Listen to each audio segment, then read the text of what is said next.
Të dashur shqiptar, do ju them një sekret shumë të madh. Shqiptarët nuk janë grek. Ky është lajmi më i bukur që keni dëgjuar ndonjëherë në jetën tuaj. Ky lajm të merron suden e etimologjisë, të merron turbo-albanët, sepse ata mendojnë vetëm për përfitimet që nxjerrin nga gjuha shqipe. Të dashur shqiptar, unë kam lexuar Plinin në origjinal, në latinisht. Dhe ajo që kam zbuluar, më ka tmerruar thellësisht. Unë kam zbuluar një fis i lirë, për të cilin askush nuk ka dëgjuar asnjëherë. Unë kam dëgjuar për një fis i lirë që askush nuk e ka njohur më përpara, sepse nuk është përkthyer kur emri i tij. Bëhet fjalë për fisin i lirë Senedi. Çdo thot fisi i lirë Senedi, të dashur shqiptar. Për ta kuptuar se cili është kuptimi i emrit të fisit i lirë Senedi, ne duhet të dimë se çfarë gjuhe flisnin ilirët. Për këtë na ndihmon Plini, i cili thotë që ilirët e vërtet ishin pranë zonës së malit të zi. Dhe fisi i lirë më i madh ishte fisi i Rudini.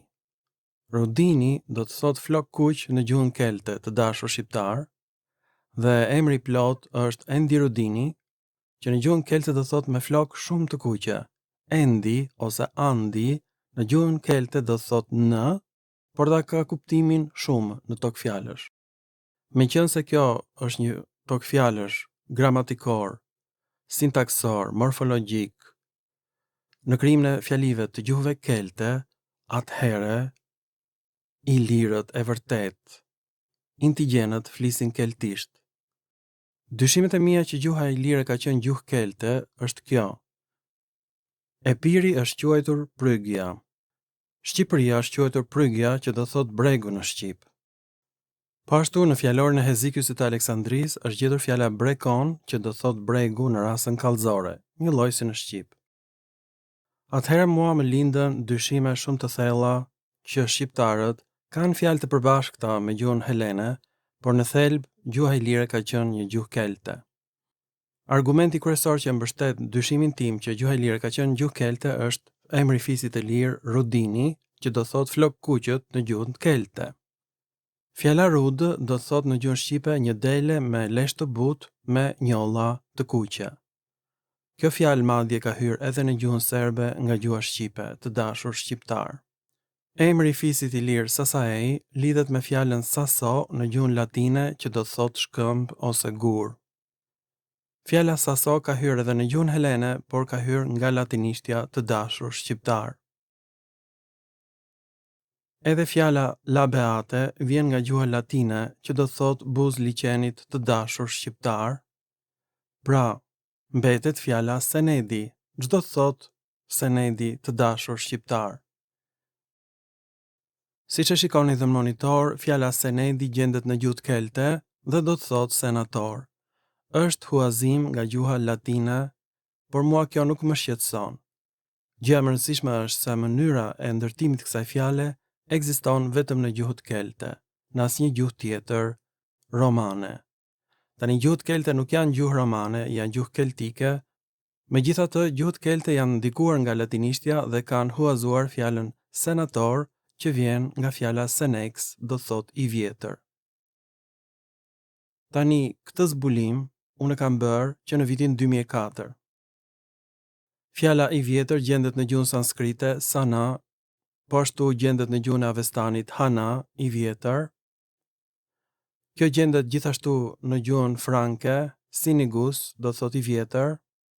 Gjendet në gjuhën armene, hanapaz, gjithmonë i vjetër, dhe hin i vjetër. Gjendet në gjuhën helene, henos i vjetër, dhe gjendet në gjuhën latine, senex i vjetër, gjendet në gjuhën kelte, sen i vjetër.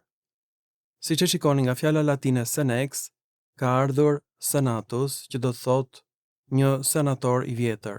Pra, pleqëria e fshatit, pleqëria e qytetit, u bë parlamenti i parë, senati i parë, demokratik në Romën e vjetër. Ky është një zbulim madhështor, sepse pikërisht pleqëria e fshatit në gjuhën ilire quhej senedi. Pra këto nuk janë emra të vendosur nga grekët për ilirët, këto janë emra origjinal sipas Plinit të Vjetër. Të dashur shqiptar, ky është një zbulim shumë i madh sepse më në fund e dim se përse fjala dora, doron në gjuhën kelte, është një lloj si në shqip dhe në gjuhën kelte.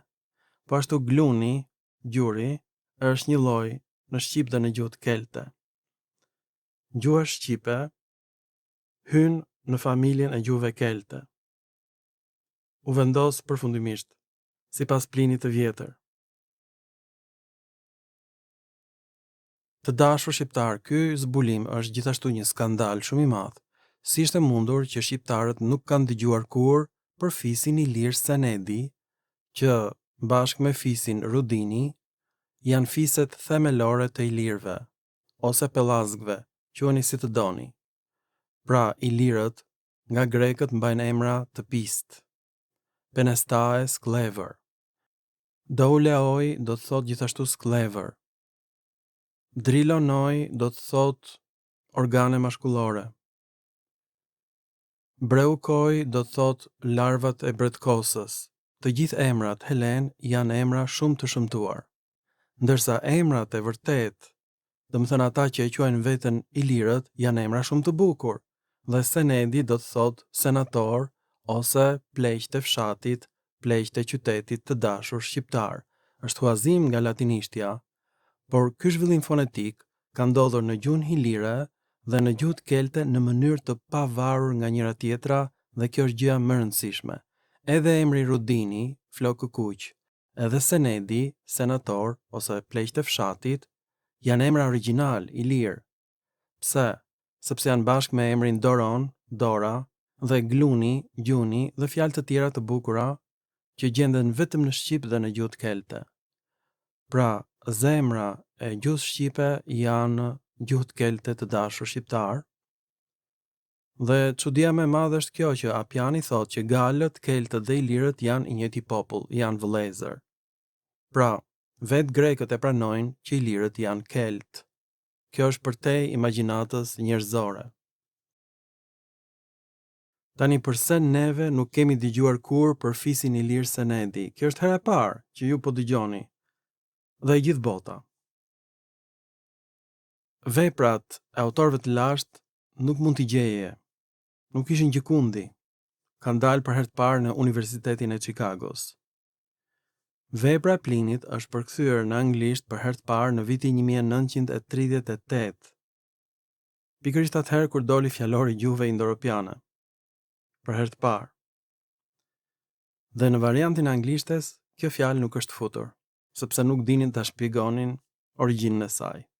E hoqën thjesht, e reduktuan nga lista e fiseve ilire. Kjo tregon që asnjëherë e Qerem Çabej, Kolet Stopalli, Bardhyl Demiraj, që kanë punuar me vite dhe kanë marrë dieta të majme, ofiqe, status të lartë, këta njerëz nuk e kanë lexuar kurrë Plinin. Jo vetëm Plinin, po asnjë nga autorët e vjetër të lashtë, as në greqisht, as në latinisht.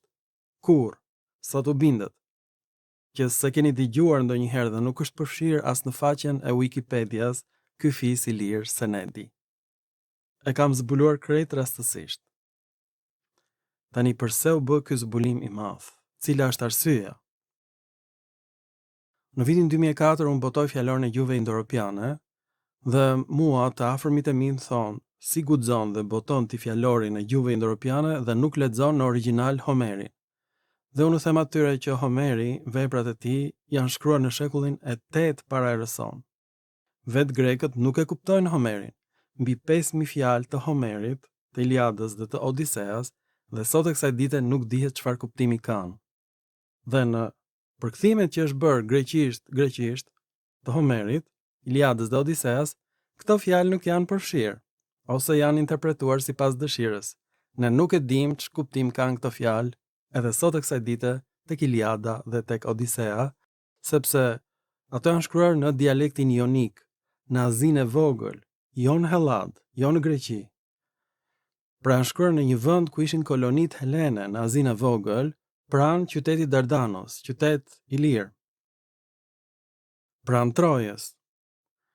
Dhe këto janë gjithashtu përkthime të ritualeve hitite të një populli shumë të lashtë, indo-europian, në Azinë e vogël që është zhdukur. Në fakt ato u zhdukën rreth viteve 1100 para erës sonë, komplet, u fshin nga faqja e dheut.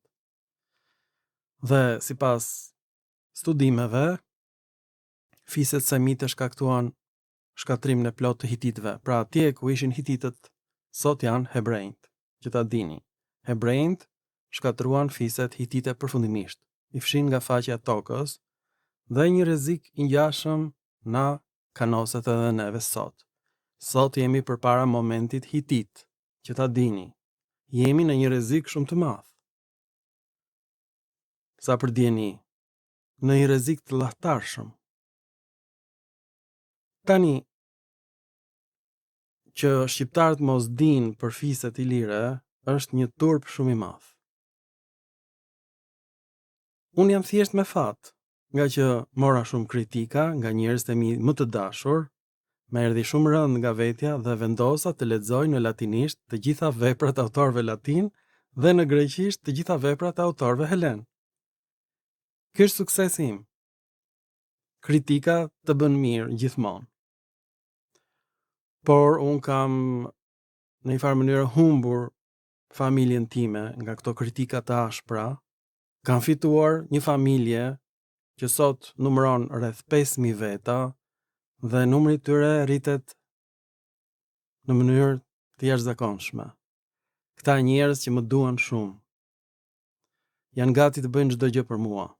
E kuptojnë dashurinë e madhe që unë ndjej për ta dhe për atë dheun tim. Dhe do them vetëm një gjë. Unë nuk e dija ç'do thot dashuria për atë dheun. Por vetëm kur del jashtë shtetit e kupton këtë ndjenjë të tmerrshme, këtë dashuri. Është një ndjenjë e pa imagjinueshme, e pa shpjegueshme. Dhe çdo gjë e bëj nga dashuria për atë dheun tim, që ta dini. Ju faleminderit për vëmendjen dhe mirupafshim në filma të tjerë shkencor.